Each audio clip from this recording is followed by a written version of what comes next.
नमः शिवाय।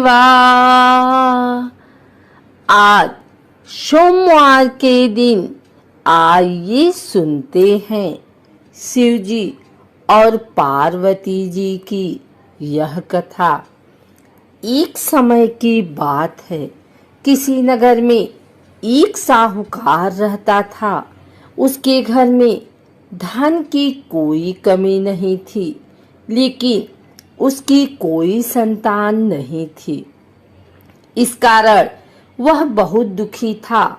पुत्र प्राप्ति के लिए वह प्रत्येक सोमवार व्रत रखता था और पूरी श्रद्धा के साथ शिव मंदिर जाकर भगवान शिव और पार्वती जी की पूजा करता था।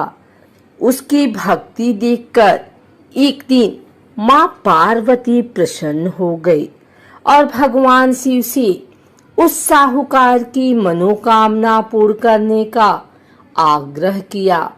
पार्वती जी की इच्छा सुनकर भगवान शिव ने कहा कि हे पार्वती, इस संसार में हर प्राणी को उसके कर्मों का फल मिलता है और जिसके भाग्य में जो है उसे भोगना ही पड़ता है।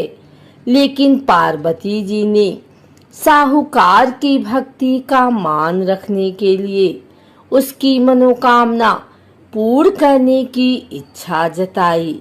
माता पार्वती के आग्रह पर शिवजी ने साहूकार को पुत्र प्राप्ति का वरदान तो दिया, लेकिन साथ ही यह भी कहा कि उसके बालक की आयु केवल 12 वर्ष होगी। माता पार्वती और भगवान शिव की बातचीत को साहूकार सुन रहा था। उसे ना तो इस बात की खुशी थी और ना ही दुख। वह पहले की भांति शिव जी की पूजा करता रहा। कुछ समय के बाद साहूकार के घर एक पुत्र का जन्म हुआ। जब वह बालक 11 वर्ष का हुआ तो उसे पढ़ने के लिए काशी भेजा गया।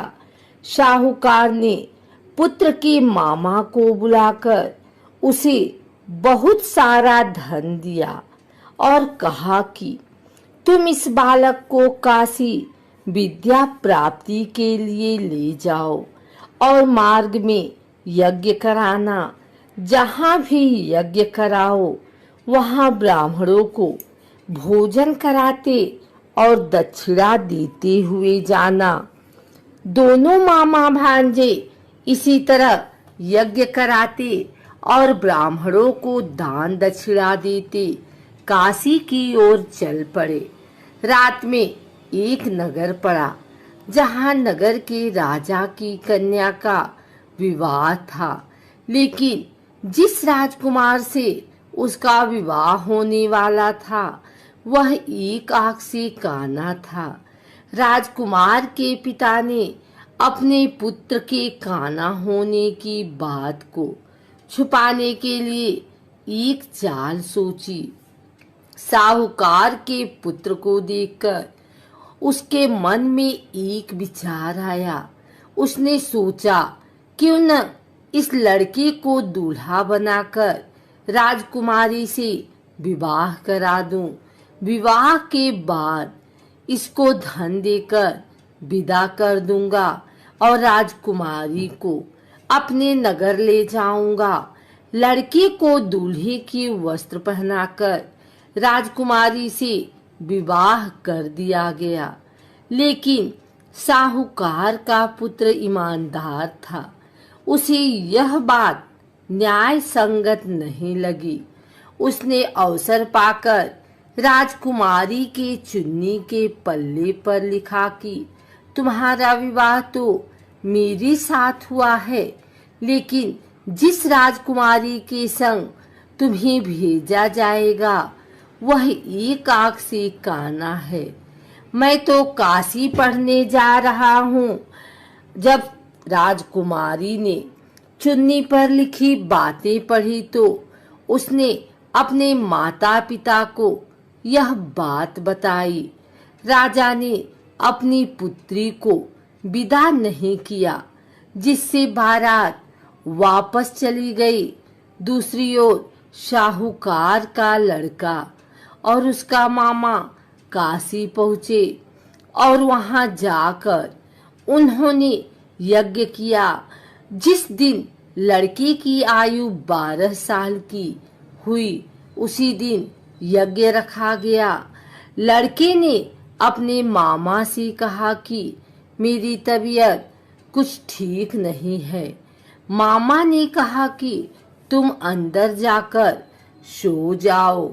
शिव जी के वरदानुसार कुछ ही देर में उस बालक के प्राण निकल गए। मृत भांजे को देख उसके मामा ने विलाप शुरू किया।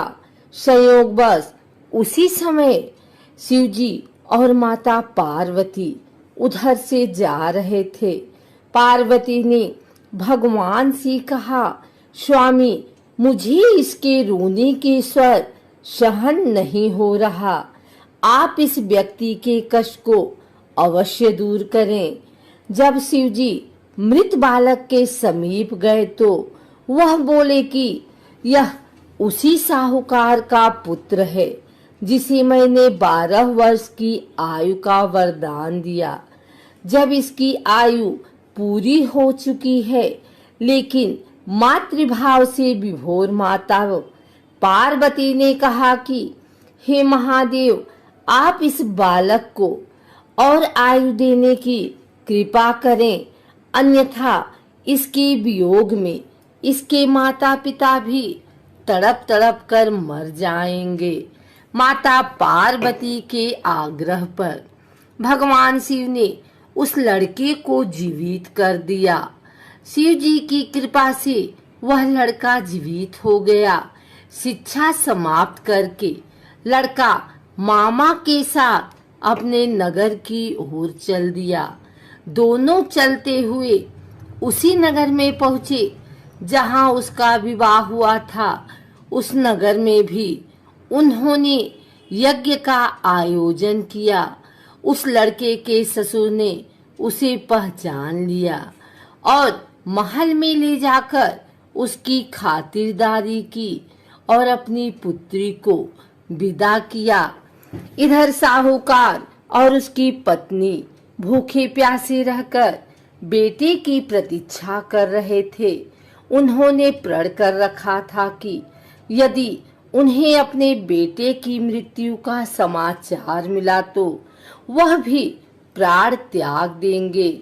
परंतु अपने बेटे के जीवित होने का समाचार पाकर वह बेहद प्रसन्न हुए।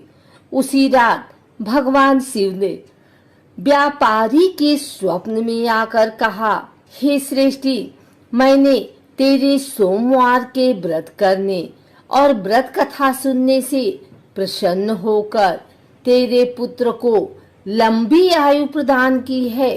इसी प्रकार जो कोई सोमवार व्रत करता है या कथा सुनता और पढ़ता है, उसके सभी दुख दूर होती हैं और समस्त मनोकामनाएं पूर्ण होती हैं।